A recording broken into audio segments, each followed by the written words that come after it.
Folks, it couldn't happen to Kentucky again. Bar none, just couldn't. It did. Oakland upsets the Wildcats 80-76. Eric Crawford, Tyler Greever here in Pittsburgh. Eric, sometimes you can just watch a game and sense what is about to happen. And the way Oakland attacked Kentucky and maybe how timid Kentucky was in response kind of gave you the impression that this could happen, and it did. Well, Kentucky looked confused for a lot of the game, and they looked tentative against a zone of a kind they had not seen. It's kind of a hybrid zone because it doesn't react the way a normal 2-3 zone always does, but whatever it was, they weren't ready for it. They weren't sure where their shots were coming from. They were driving and not seeing the things that they expected to see, and that put them on their heels, combined with a fantastic Oakland game plan where they were not going to run.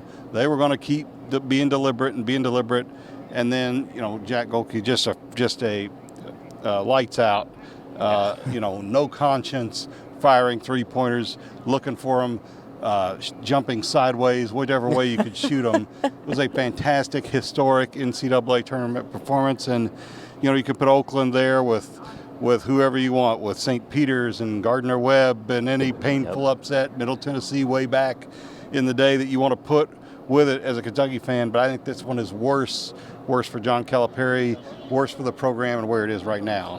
For perspective, Jack Golke set the record for most threes made against Kentucky in an NCAA tournament game in the first half. He already did that. And this guy, it reminded me of Steph Curry, and it really did, and what he did with Davidson. But back on the UK side of things, Reed Shepherd and Rob Dillingham did not have the games they needed to pull this game off. Reed kind of got it going a little bit in the second half, but it was too little too late. I was really surprised at how timid they were in attacking that zone. Maybe not timid, but indecisive. I think that's what got me. It was they just couldn't, should I shoot this? Should I pass this? And when you do that on this stage, you're done. You're done. Well, and Oakland came in fully confident, knew what it wanted to do, and executed it. Yeah, Kentucky's freshmen did not play well. The only two double-digit scores Kentucky had were fifth-year seniors. Antonio Reeves atoned for his tough performance last year in the game they went out on. He was fantastic at 27 points, was meeting the moment. Trey Mitchell was good. He fouled out, but they really just didn't have anybody else. The big men weren't effective. They gave up offensive rebounds. Oakland just knew what they wanted, and they knew who they were, and they played to it. And then they rose up a little bit above who they were to get the upset. Greg Kampe said with 6 minutes left, we figured if we had the lead, we were going to win. That's what we do. And Kentucky fans knew with 6 minutes left, and Oakland with the lead, that's what was going to happen. And that creates the questions for John Calipari. And of all the things that happened in this game, to me the key figure in this game was John Calipari. What this means for him at Kentucky, what it means for his future, and where we go from here with him. Yeah, because, look, make no mistake, Kentucky has not made it out of the first weekend now since 2019. And this is a program that defines itself by Final Fours and national championships and calls itself the gold standard of college basketball. And Eric, they're not even a bronze standard right now, or a silver. I'm not trying to be harsh here, but that's how we got to call it at this point when you've lost to St. Peter's, you've lost to Oakland, and you have lottery picks on this roster. This team was extremely talented.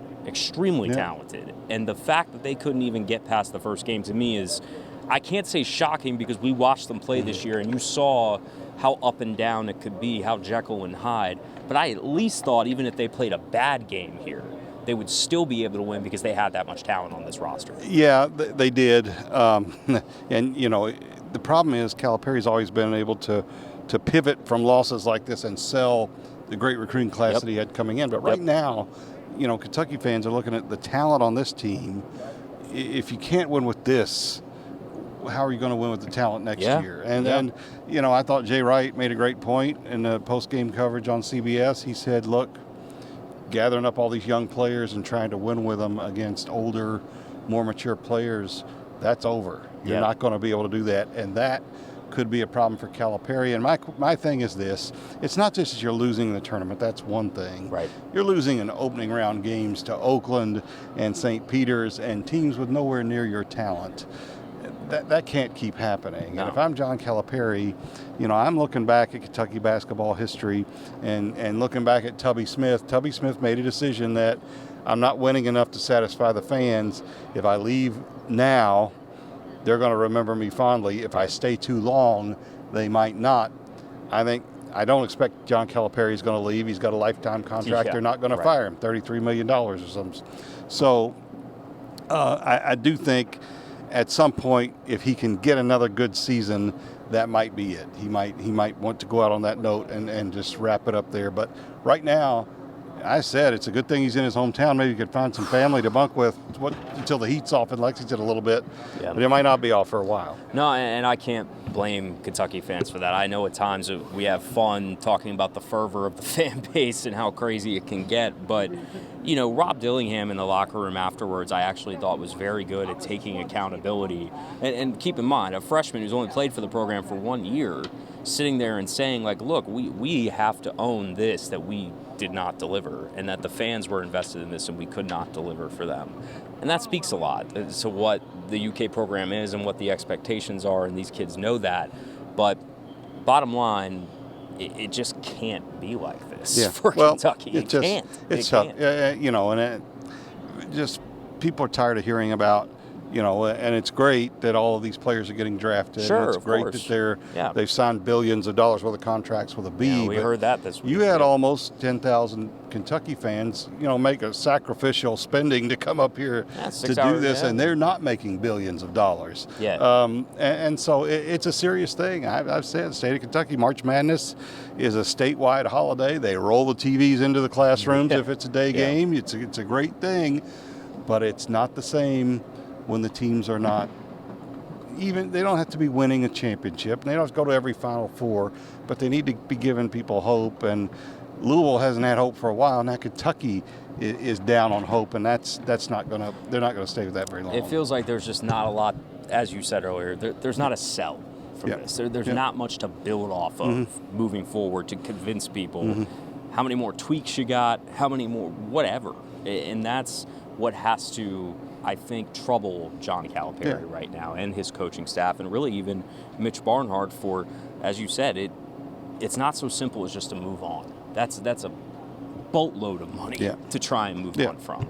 But here we stand at an empty court in Pittsburgh talking about another UK tournament loss, and who knows what comes after it. But we had a good time here in Pittsburgh, as much as a brief time. A very brief time, much briefer than we anticipated. But we appreciate you guys keeping up with the coverage. We'll get back on home to Louisville for everything else. He's Eric Crawford. I'm Tyler Greever for WDRB Sports.